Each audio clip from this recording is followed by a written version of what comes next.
prononcé un discours sur un ton, je dirais, bonhomme, mais assez ferme sur le fond, lors d'un meeting à Marcory.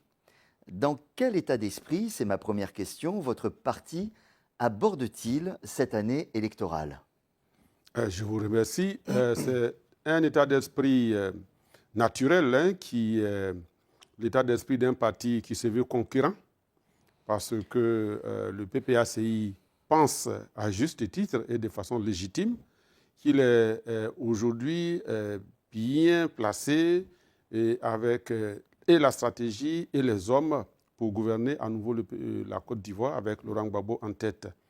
Et donc, nous sommes dans cet état d'esprit pour expliquer à la Côte d'Ivoire comment, pourquoi et comment nous voulons reprendre le pouvoir d'État et qu'est-ce que nous entendons faire pour la Côte d'Ivoire et son peuple et quels sont, évidemment, comme l'a dit le président Laurent Gbagbo le samedi dernier, comme vous l'évoquiez tout à l'heure, comment on doit s'y prendre ensemble, tous les acteurs, pour que justement tout se passe bien. Donc c'est exactement ce que nous allons examiner. Mais je voudrais, alors dans son discours, il dit beaucoup de choses que nous allons voir dans le détail, mais je voudrais commencer par quelque chose qu'il ne dit pas, ou plutôt qu'il n'a pas tellement développé, c'est celle de son éligibilité. Sauf à dire, tous ceux qui sont ivoiriens et qui veulent compétir doivent pouvoir le faire, c'est sa phrase. Faites-vous de son éligibilité la condition sine qua non d'une élection paisible? Alors, dit comme ça, c'est comme si on était dans la logique de couteau entre les dents pour en découdre. Non, il s'agit de faire en sorte que de façon responsable, comme cela a déjà été fait par le passé, par le président Laurent Gbagbo lui-même, qu'on lève tous les obstacles, qu'ils aient été accidentels ou artificiellement créés, comme c'est le cas aujourd'hui, qui se dressent sur le chemin d'une élection paisible. Et dans le cas d'espèce, la question de l'éligibilité, qui est d'ailleurs un terme employé de mon point de vue à tort, parce que l'éligibilité relève du Conseil constitutionnel, la décision de l'éligibilité d'un candidat relève du juge constitutionnel, qui est le Conseil constitutionnel. En revanche, la question de son nom sur la liste électorale est une question pour laquelle le PPACI, le président Laurent Gbagbo en tête, demande qu'on discute et qu'on aille à une solution concertée dans l'intérêt supérieur de la Côte d'Ivoire. Le PPACI a déjà investi, M. Gbagbo, pour cette présidentielle, oui, à laquelle, pour le moment, juridiquement, il ne peut pas participer. D'ailleurs, ça a été confirmé récemment dans un poste par Maître Rodrigue Djadje, qui est un avocat proche de l'opposition. Sur quoi comptez-vous pour qu'il puisse se présenter quand même? Nous comptons d'abord sur l'amour du pays, de tous ceux qui ont la possibilité aujourd'hui de faire en sorte qu'on lève ensemble et de façon concertée les obstacles. Comment? Alors, le président Gbagbo a été président de la République dans ce pays. Et il a connu ce que nous tous on sait, à savoir une déportation à la Cour pénale internationale. Déportation, vous êtes sûr que c'est le bon mot? Eh bien oui, pour nous, au PPACI, ça a été une déportation parce que... Déportation, ça a un autre sens, monsieur. Eh bien, c'est-à-dire que nous n'allons pas discuter d'étymologie, mais politiquement et socialement, humainement, le président Laurent Gbagbo a été déporté. Juridiquement, il a été transféré? Encore que là-dessus, les juristes, les experts vous diront que pour que quelque chose soit qualifié de juridiquement acceptable, il faut que et la forme et le fond soient respectés et soient conformes à ce qui est légal et à ce qui est dans l'esprit et dans les... Donc, excusez-moi, je vous ai interrompu dans votre développement. Ben oui. Je vous en prie, continuez. Donc, quelles sont les conditions, enfin, sur quoi comptez-vous pour pouvoir éventuellement permettre Alors, je reviens pour dire que nous comptons sur l'esprit de responsabilité de ceux qui ont les manettes aujourd'hui. Je rappelle que, et là, tout le monde le sait en Côte d'Ivoire, que lorsqu'il a fallu prendre des décisions courageuses pour franchir des obstacles sur le chemin de la paix, le président Laurent Gbagbo n'a ménagé aucun effort lorsque cela a été nécessaire. Et il l'a fait pour l'actuel président de la République, M. Alassane Ouattara. Il l'a fait pour l'ancien président de la République, paix à son âme, Henri Konan Bédié, lorsque cela était nécessaire dans l'intérêt supérieur de la paix dans notre pays. Donc aujourd'hui, il est revenu de la CPI, acquitté, et je rappelle que le juge de la Cour pénale internationale, dans l'arrêt qui prononce l'acquittement du président Laurent Gbagbo, il a écrit en noir sur blanc que le président Laurent Gbagbo, pour ce qui lui est reproché dans la période concernée, n'a posé aucun acte illégal et illégitime. Et que tout ce qu'il a fait, il l'a fait en tant que président de la République qui prenait les décisions et les mesures nécessaires pour la protection de son peuple. Alors, la justice, la justice oui. internationale reconnaît qu'en 2010, le président Laurent Gbagbo agissait en tant que président de la République élu. Mais en tout cas, la justice ivoirienne oui. a encore quelque chose apparemment à reprocher. Donc vous comptez plutôt sur un aménagement ou un accord politique? Peu importe, parce que c'est celui qui en a la possibilité. Nous, on appelle toujours. Le jugement existe, il est là. Le jugement dont tout le monde parle. On peut le contester, on ne va pas refaire le procès. Donc, évidemment, évidemment. Le jugement, il est là. Il est là. Donc il a perdu ses droits civiques. Il a, par la volonté de ses adversaires qui ne voulaient pas l'affronter. Par ce jugement. Oui, il a perdu bien le droit sûr, civique. mais Donc, en instrumentalisant la justice, ce n'est pas instrumentalisé, juste. Bon. Ah ben oui, c'est ça. Donc, quelle est la sortie de cette impasse, puisque c'en est une? Mais la sortie, c'est ce que nous, on conseille. Le président Laurent Gbagbo en a donné l'exemple. Quand c'est bloqué, comment on fait? Celui qui est le garant de l'unité nationale, celui qui est le garant de la paix dans le pays et qui dirige l'État, c'est le chef de l'État. Le président Laurent Gbagbo a été chef d'État et lorsque le moment s'est présenté, il a pris les décisions qu'il fallait. Aujourd'hui, le président Alassane Ouattara est le chef de l'État de Côte d'Ivoire et la paix dans le pays relève avant tout des décisions que lui peut prendre pour avancer. Alors on ne peut présumer de rien, oui. Mais si cela n'arrive pas, que ferez-vous? Ben, pour quelles raisons derrière cela n'arriverait pas? Si on est tous d'accord que c'est avec ça qu'on va avancer et que dans l'intérêt de la Côte d'Ivoire, c'est ce que nous devons faire. Vous êtes une formation politique, oui. On va dire gouverner, c'est prévoir, oui. Donc vous devez envisager toutes les hypothèses. Hypothèse 1, hypothèse 1, oui. on vous suit. Hypothèse 2, on ne vous suit pas. Vous devez l'envisager. Que se passe-t-il? Nous, en tant que PPACI, nous ne pouvons pas laisser l'injustice prospérer.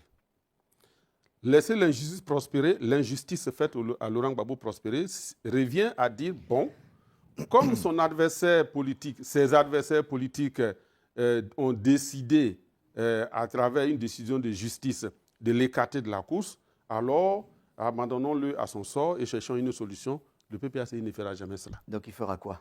Le PPACI travaillera jusqu'à ce que ceux qui sont en face comprennent qu'il est nécessaire, dans l'intérêt de la Côte d'Ivoire, que le nom du président Laurent Gbagbo soit sur la liste électorale. Donc c'est Gbagbo ou rien? Ce n'est pas la première fois qu'on le dirait. C'est toujours Gbagbo ou rien? C'est toujours Gbagbo ou rien. Vous ne pensez pas à une solution alternative au sein de vos rangs pour représenter votre parti si véritablement M. Gbagbo ne pouvait pas se présenter? Si on était dans une situation normale, s'il n'y avait pas une injustice flagrante qui est faite à un homme qui a montré par son parcours et de tout temps qu'il fait tout pour mettre l'intérêt supérieur de la Côte d'Ivoire au-dessus de ses propres intérêts et qui aujourd'hui est victime d'une injustice. Si on n'était pas dans ce cas de figure, on pouvait alors dire, bon, ben, écoutez, on est dans des conditions normales, comme disent les gens, de pression et de température. Alors si on a un candidat qui ne fait pas l'affaire parce qu'il risque de ne pas nous faire gagner, alors cherchons. Dans le cas d'espèce, il ne s'agit pas d'un candidat qui ne peut pas nous faire gagner.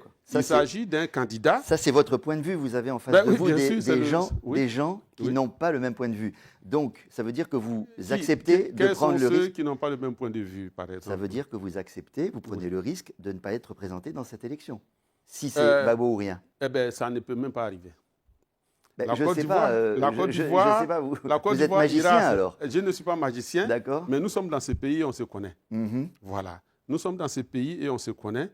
Et je pense qu'à un moment donné, eh bien, tout le monde comprendra qu'il ne faut pas trop tirer sur la corde. Sinon quoi? Une corde, si vous tirez trop là-dessus, qu'est-ce qui se passe? La corde se casse? La corde se casse. Si la corde se casse, personne n'a intérêt à ce que la corde se casse. Dans ces conditions, oui, on sent bien que cette corde qui se tend, on sent bien qu'on est dans une période justement où la corde se tend. Oui. Et cela est lourd de menaces. Alors, au jour d'aujourd'hui, la menace n'est pas du côté de Laurent Gbagbo. D'accord? Laurent Gbagbo est dans la position de celui à qui une injustice est faite et qui propose qu'on dialogue pour qu'on trouve ensemble la solution pour s'en sortir. Dans l'intérêt des uns et des autres, mais surtout dans l'intérêt supérieur de notre pays.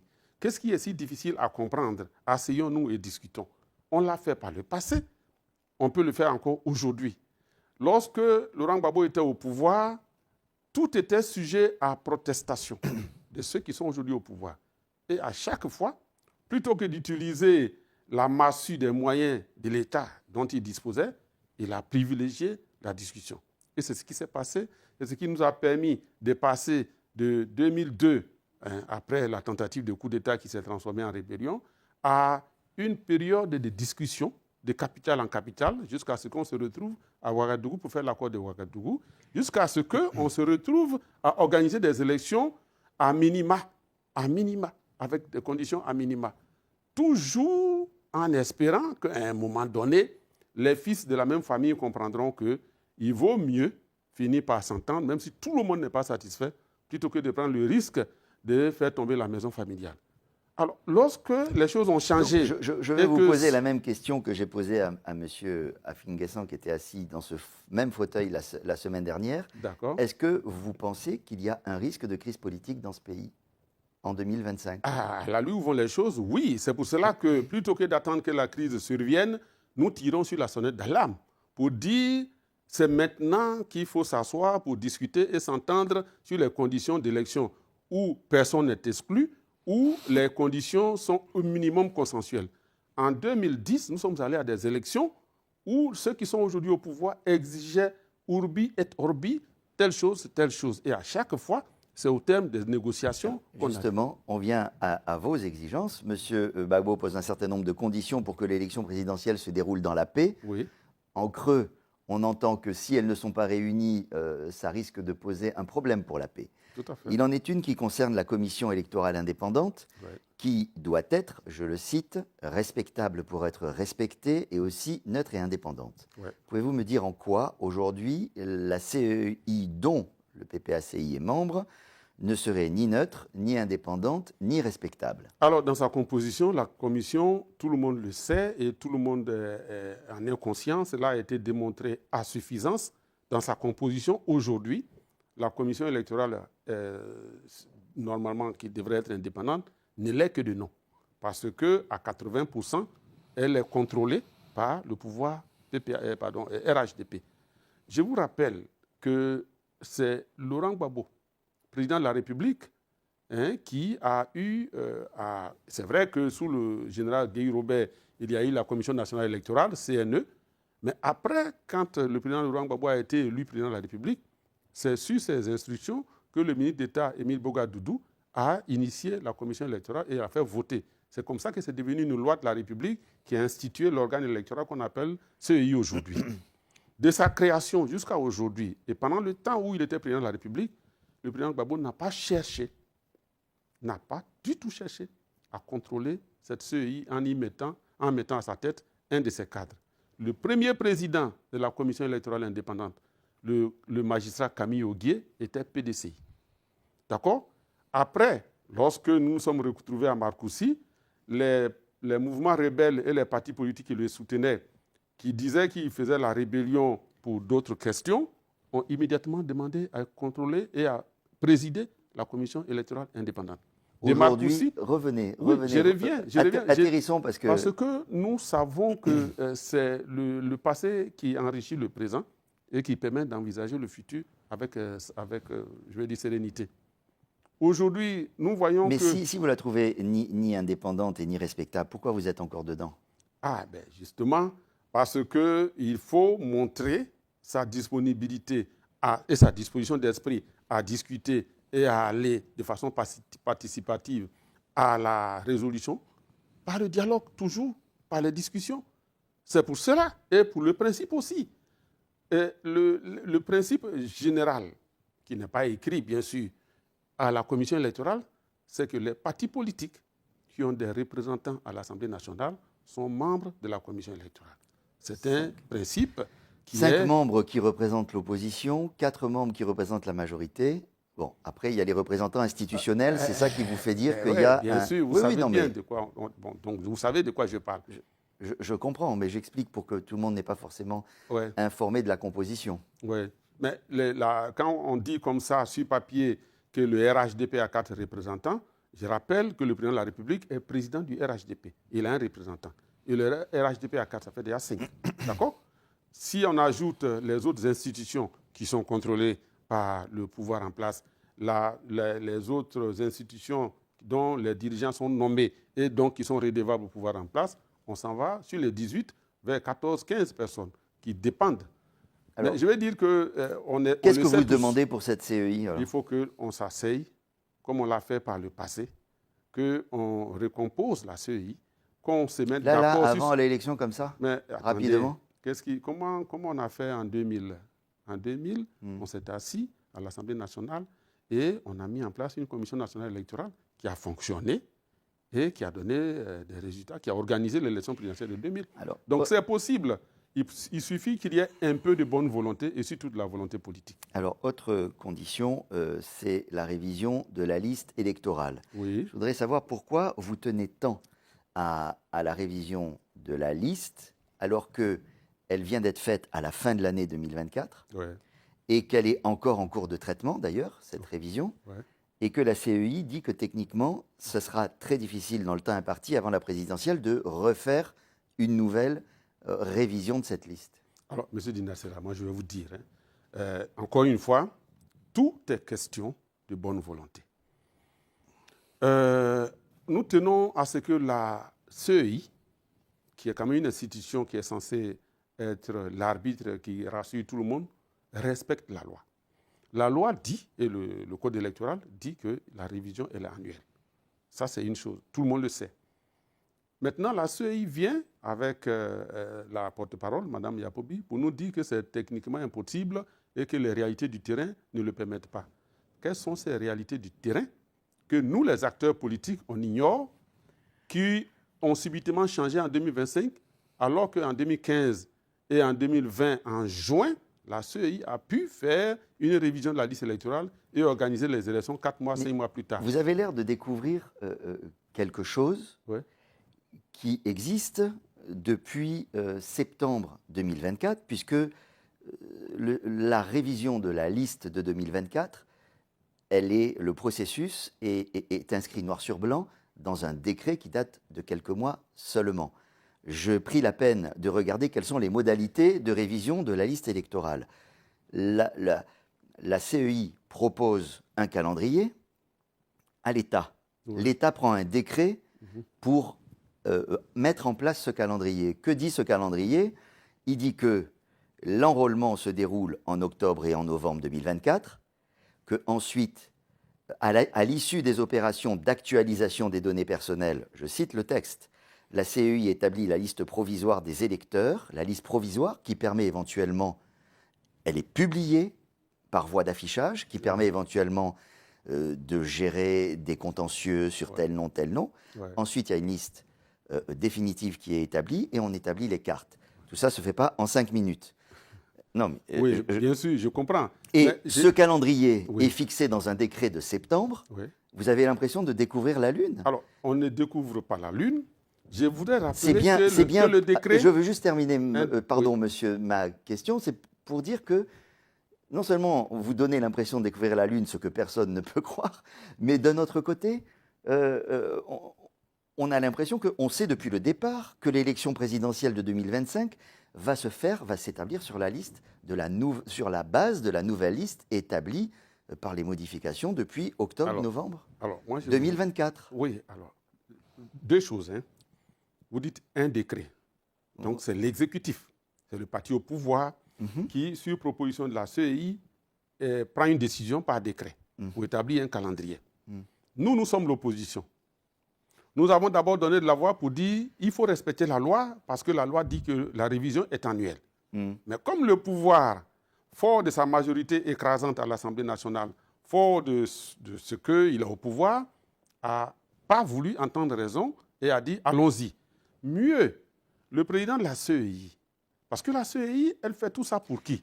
Le président de la CEI nous a dit que vous demandez une révision en 2025, allons-y déjà en 2024, on va voir s'il y a de l'affluence, si on voit qu'il y a des gens, on verra si on peut faire en 2025. Moi, je peux vous dire, pour le compte du PPACI, que lorsque, en tant que parti politique, nous avons engagé toutes nos structures de base pour encadrer les populations, faire le recensement de ceux qui ont besoin d'extrait de naissance, de certificat de nationalité pour s'inscrire sur la liste électorale, eh bien, nous avions visé 1 200 000 personnes. Et c'est aussi à votre demande que la durée de l'enrôlement a été prolongée. Oui, mais je termine les raisons qui sous-tendent et les moyens que nous avons pour soutenir notre demande de reprolongation et même de révision des listes électorales en 2025. C'est vrai que nos adversaires ont pris un décret parce que, je suis désolé, celui qui signe le décret, c'est le président de la République. Oui, je suppose qu'ils n'ont pas inventé la procédure. Non, mais la procédure dit, parce que le décret ne peut pas être au-dessus de la loi. La loi dit c'est chaque année. Maintenant, si l'exécutif, sur proposition de la CEI, décide qu'on fasse ces programmes et que l'opposition dit mais ce n'est pas vrai, il faut faire chaque année, qu'on le fait quand même, et que le président de la CEI dit bon, essayons d'abord, ensuite on verra, et que nous on apporte la preuve que nous avons plus de 200 000 personnes qui étaient dans le pipeline, dont la moitié avaient leur papier pour aller se faire enrôler, malgré la prolongation d'une semaine qui a été donnée. Et qu'on leur dit, vous voyez, il y a près de 200 000 personnes qui sont en rade et qui demandent à s'inscrire sur la liste électorale. Est-ce que nous ne sommes pas fondés à demander une révision de la liste électorale? Mais la liste électorale, c'est pour faire les élections. Si vous n'êtes pas satisfait ni du décret, ni du calendrier qui a été posé, il y a un Conseil d'État dans ce pays. Vous pourriez saisir le Conseil d'État pour contester ce décret. Vous ne l'avez pas fait. Non. Ce n'est pas le décret qui est contesté. Ce qui est contesté... Le contenu. Oh, mais oui. Mais donc, il y a des juridictions pour ça. Vous ne l'avez même pas saisi. Oui, mais c'est pas, on est dans la politique. Et est-ce que ça ne tombe pas sous le bon sens qu'on dise aux gens... Vous avez laissé passer la chose. Mais pourquoi on peut considérer que c'est trop tard? Mais vous avez des juristes dans votre organisation. Non, ce n'est pas ça la question. Pourquoi on peut considérer que c'est trop tard? Pourquoi 1 million, 2 millions d'Ivoiriens qui souhaitent parce qu'aujourd'hui, vous demandez, participer. Alors qu'on est en train de réviser... Qu'est-ce qui est le plus juste que 2 millions de personnes? Vous demandez une révision de la révision, mais on est en cours de révision. Il faut déjà que ça se finisse. Et puis après, s'il y a encore un peu... La CEI peut faire mieux si elle le veut bien.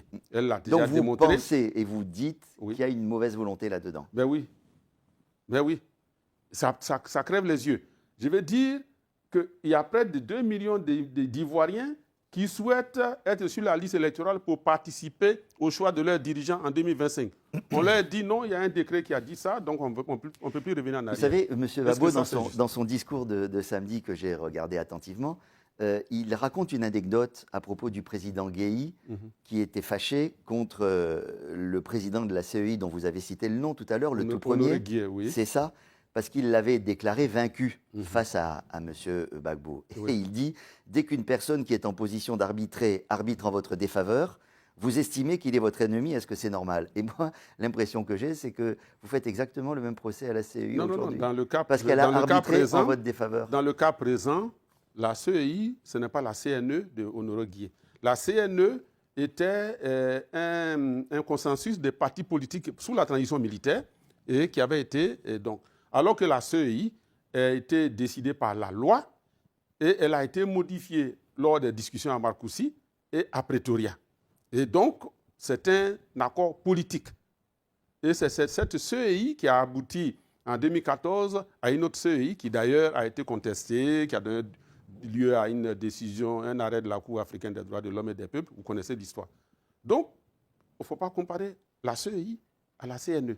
Je ne compare pas la CEI à la CNE, je compare juste le fait que vous contestez celui qui arbitre. Oui, mais quand vous sortez cela du contexte de 2000 où Gueye disait que Honoré Gueye était contre lui parce qu'il n'a pas déclaré vainqueur, on est différent. Parce que ici, personne n'a dit que la CEI a déclaré quelqu'un vainqueur, on est contre elle. On dit simplement que dans sa composition et dans les actes qu'elle pose tous les jours, elle démontre bien qu'elle est à plus de 70% inféodée au RHDP. Monsieur le secrétaire général, nous avons vu dans la première partie de l'émission que des conditions sont posées de votre point de vue pour que le scrutin présidentiel soit apaisé. Alors, je me pose la question, si vous n'obtenez pas satisfaction sur des modifications qui sont quand même assez lourdes, que vous demandez autour de la CIE, de la liste, etc., si vous n'obtenez pas satisfaction sur toutes ces conditions, qu'est-ce que vous ferez? Qu'est-ce qui va se passer? Alors moi, j'aurais posé la question, c'est pas que je vais inverser les rôles, mais j'aurais posé la problématique autrement. Vous pouvez... Que faut-il faire pour que la Côte d'Ivoire fasse l'économie d'une autre crise? Et quels sont les actes à poser? Quelles sont les rencontres à organiser pour que les fils de ce même pays s'entendent pour une fois pour aller à des élections sans que le peuple ait la peur au ventre? Ça, c'est une bonne question. Et c'est ce genre de questions qui nous permet d'avancer. Mais dire qu'on comprend que vous avez envie de participer, on comprend aussi que vous considériez que votre candidat, on veut l'écarter de façon injuste, mais si c'est quand même le cas, qu'est-ce que vous comptez faire? C'est demander à un seul fils de la famille de faire des sacrifices, alors que les autres enfants de la même famille peuvent faire aussi un pas pour qu'on se rencontre. Aujourd'hui, la Côte d'Ivoire a besoin que la classe politique, que les dirigeants, notamment ceux qui en ont le pouvoir, fassent l'effort, comme ça a été déjà fait par le passé, je le répète, par le président Laurent Gbagbo, pour qu'on ait un minimum de consensus. Alors, on a posé des questions qui ne sont pas insolvables. Mettre le nom du président Laurent Gbagbo sur la liste électorale n'est pas insolvable. On met son nom sur la liste et le ciel ne nous tombera pas sur la tête. Changer la composition de la commission, c'est un peu plus compliqué, non? Mais non, pas du tout. Pas du tout. Je me rappelle qu'en 2019, j'étais au dialogue politique pour le compte de EDS, FPI-EDS, avec le PDCI, on était l'opposition de l'époque. On a discuté. C'est parce qu'à un moment donné, avec le Premier ministre, l'ancien Amadou Gompé à son âme, il y a eu mésentente, malentendu, même pas mésentente, malentendu sur la manière de procéder, que nous nous sommes retrouvés dehors et derrière nous, eh bien, la CEI a été mise en place. On peut discuter. Enfin, il y a une loi qui a été votée pour vous intégrer, oui.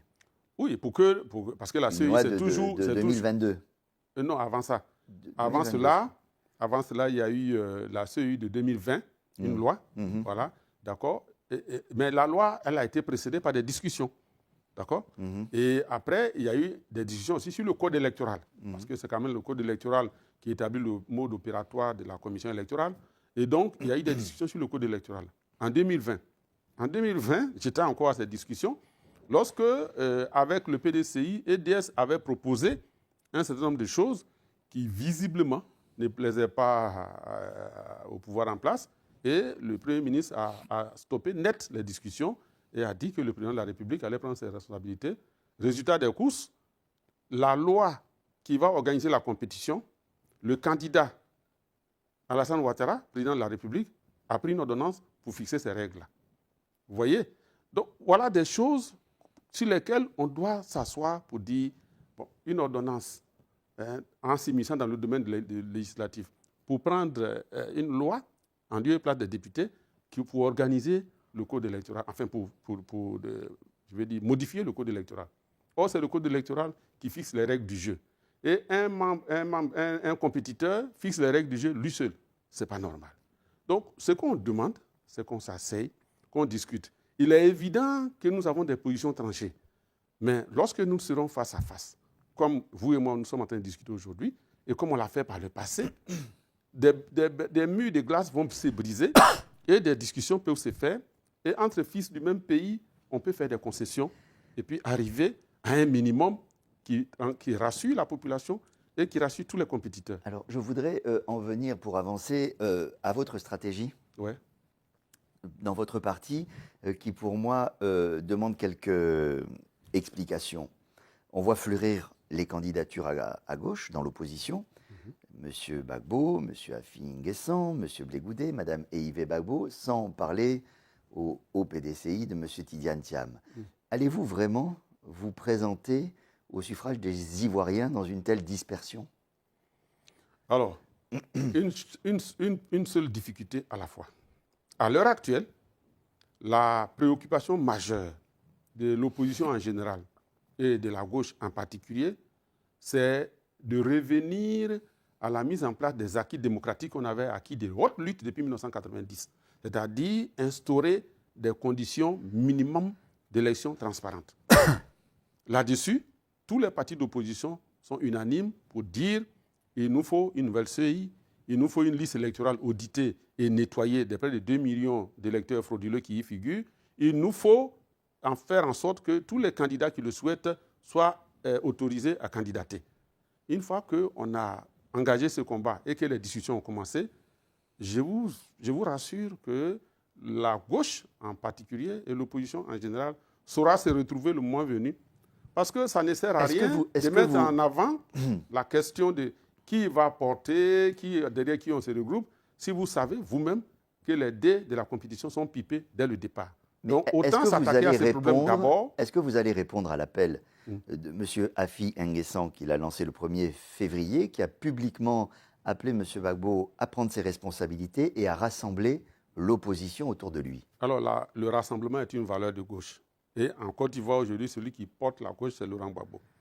Alors, lorsque on lui demande de faire D'ailleurs, il le reconnaît lui-même, il dit le plus ancien dans le grade le plus élevé. Bon. Donc, lorsqu'on lui demande de faire ce qu'il a déjà commencé à faire, on ne fait qu'enfoncer une porte ouverte. Ah, mais qu'est-ce qu'il a fait? Est-ce qu'il a réuni tous ces gens-là? Ah ben oui, je vous informe que des discussions sont en cours. C'est ça qu'il faut que les gens ne savent pas peut-être. Non. Des discussions. Alors parce expliquez. qu'on n'a pas besoin, lorsque on a été victime d'un tsunami. Donc des discussions discrètes. Discrètement, parce que ce qui se fait avec tambour et trompette a moins de chances de réussir que ce qui se fait discrètement. Et on prend le temps de bien se comprendre et de regarder venir pour pouvoir, à la fin, dire au peuple, bon, voilà ce à quoi nous sommes aboutis, voilà ce à quoi. Au jour d'aujourd'hui, après le 14 juillet... Quel est pour vous l'objectif de ces concertations de l'opposition de gauche? Pour l'instant, c'est bien ça? Oui, l'opposition de gauche... Où il y a le PDCI dedans? On se concerte... Enfin, la concertation dont je parle, c'est celle qui est consécutive à l'appel de Bounoua. Après l'appel de Bounoua, le 14 juillet 2024, le président Laurent Gbagbo a commis le président exécutif du PPACI, le professeur Dano Djedje, à l'effet de rencontrer les partis politiques qui sont sensibles à notre appel. Et ça a commencé. Des accords de principe ont été donnés. Ah oui. Avec chacun? Ah ben oui. Non, parce et que, donc là-dessus, on sait que M. Gbagbo, pour l'instant, refuse de recevoir M. Afi N'Guessan. Il ne parle pas non plus. Non. Ah ben, est-ce qu'il l'a reçu alors? Non, mais bon, ne pas l'avoir reçu jusqu'à maintenant n'est pas synonyme de refus de le recevoir. D'accord. C'est pas la même mais chose. Ne même pas répondre à plusieurs appels depuis son retour en Côte d'Ivoire, ça a aussi une signification. Non, ben, non plus. D'accord. Là, ça n'a pas de signification. Est-ce qu'il parle à M. Charles Blé Goudet? Pas tellement. Est-ce qu'il parle à Mme Yves Gbagbo? J'ai pas trop l'impression. Oui. Et j'ai aussi, d'après ce que je comprends, c'est pas non plus tout à fait le beau fixe avec le PDCI. Donc peut-être que les discussions se passent au niveau des responsables. Je rappelle que le président exécutif du PPACI a été désigné pour faire le tour, pour parler avec tout ce monde.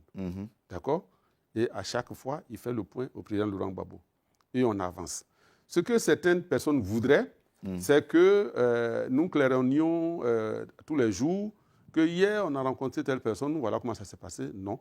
Ce qu'on cherche, c'est comment se fédérer nos énergies et nos intelligences sur comment obtenir des conditions d'élection justes et transparentes. Une fois que cette étape est franchie, alors on sait au moins que les conditions des élections permettent à un candidat, qu'il soit consensuel ou bien qu'on parte avec deux, avec des arrangements, qu'on a des chances de gagner. Mais aujourd'hui, c'est mettre la charrue avant les bœufs que de dire bon, désignons tel pour être notre candidat unique de l'opposition, alors que vous n'avez même pas encore entamé la bataille pour des élections transparentes. Est-ce que vous avez un point de vue sur la question de la nationalité de M. Thiam? Puisque je vous pose la question parce que M. Gbagbo l'a un peu abordé de manière ironique lors de son discours. Mais non. Ça, c'est une fausse polémique qui a été créée par ceux qui veulent noyer le poisson. À Marcory, le président Gbagbo a posé la vraie préoccupation des Ivoiriens. Comment faire pour qu'on aille en 2025, octobre 2025, à des élections qui rassurent, à des élections qui ne sont pas suivies de lendemains tumultueux. Et pour ça, il a posé les conditions, au nombre de 6. Maintenant, c'est en parlant de lui-même qui a eu l'opportunité d'être à la fois français et ivoirien, qu'il a dit, et en parlant de la liste électorale, bien sûr, qu'il a dit, il y a des gens qui sont sur la liste électorale, qui savent très bien qu'ils ne sont pas ivoiriens et qui veulent y rester. Et donc c'est en parlant de cette liste électorale... Et donc, concernant M. Thiam? Mais non, je ne sais même pas quel est l'intérêt politique.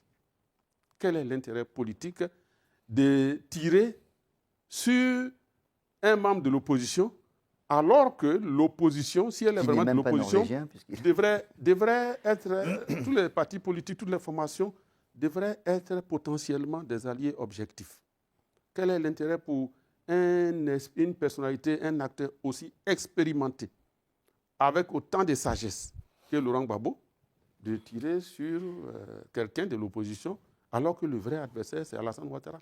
Est-ce que... La team, vous venez d'écouter cette interview sur cette info. L'interview du secrétaire général Tchédé Jean Gervais qui a répondu aux questions les plus importantes. Nous avons eu des condamnations. Et en dehors de ces condamnations, nous avons notre candidat qui n'est même pas inscrit sur la liste électorale, qui ne peut même pas être électeur. Lui, ça se passe. Un ancien président de la République qui a gouverné pendant 10 ans son pays ne peut pas voter, même pas dans son village. C'est mort pour lui. Qu'est-ce qui se passe réellement si ce n'est pas la peur qui habite ce dernier? Tchédé Jean Gervais a touché tous les problèmes pour l'élection présidentielle d'octobre 2025. Après 2025, est-ce que M. Alassane Ouattara sera toujours le président de la République de Côte d'Ivoire? Tout ça dépend tout simplement du peuple de Côte d'Ivoire. C'est eux seuls qui ont le pouvoir de dire si oui ou non il est encore candidat. Vous savez, le peuple est souverain. On ne connaît pas un seul pays où le peuple se lève. Le peuple dit non et ceux qui sont au pouvoir continuent quand même à gouverner. Donc pour qu'ils continuent à gouverner, il faut que le peuple accepte qu'il continue à gouverner. Il faut que le peuple se laisse gouverner. Il faut que le peuple ne se donne pas les moyens de s'auto-défendre. Et pourtant, nous ne connaissons aucun gouvernement qui a pu résister à un peuple solidaire, qui s'est mis ensemble, qui s'est levé et qui a dit à un moment donné stop. Toutes les dictatures ont un point en commun, c'est que les dictatures gouvernent avec une répression, de telle sorte qu'elles finissent par faire peur à leur peuple. Et leurs peuples sont donc nourris par de la peur au point où aucune personne n'a plus le courage de sortir pour dire non. Tous ceux qui parlent en cachette. Et c'est ça aussi la différence. Et pourtant, nous avons en Côte d'Ivoire au moins des hommes politiques qui n'ont pas peur. Des hommes politiques qui sont habitués à la souffrance, à la douleur. Voilà pourquoi, quand bien même ils vont en prison, ils ressortent, ils continuent le combat. Quand bien même ils sont privés de leur liberté, ils finissent, ils ressortent, ils continuent le combat. Aujourd'hui, regardons le cas de Damana Picasse. Qu'est-ce que ce monsieur a fait? Est-ce qu'on peut faire un coup d'état avec une machette? Est-ce qu'on peut attaquer un camp militaire avec 4 personnes qui n'ont même pas de fusil mais qui n'ont que des armes blanches et des machettes? Est-ce que ceci est possible? Est-ce qu'on peut avoir comme élément de preuve les paroles d'une personne qui est soumise aux tortures? Non. Vous ne pouvez pas croire à une personne que vous êtes en train de frapper violemment, l'obligeant de dire quelque chose. Il vous dit ce que vous voulez entendre. Il sera libéré. S'il ne dit pas, il se fait frapper. Dans ce cas, je choisis quelqu'un du camp inverse et je vous le dis. Vu que le monsieur lui-même a dit que tout ce qu'il a dit n'est pas vrai et qu'il n'a jamais accusé Damana Picasse, tout ce qu'il a eu à dire a été sur la pression des coups. Il a été violenté. Aucune justice ne vous prendra au sérieux. La team, vous venez d'écouter cette interview du secrétaire général. Dis-moi ce que vous pensez sur votre vidéo.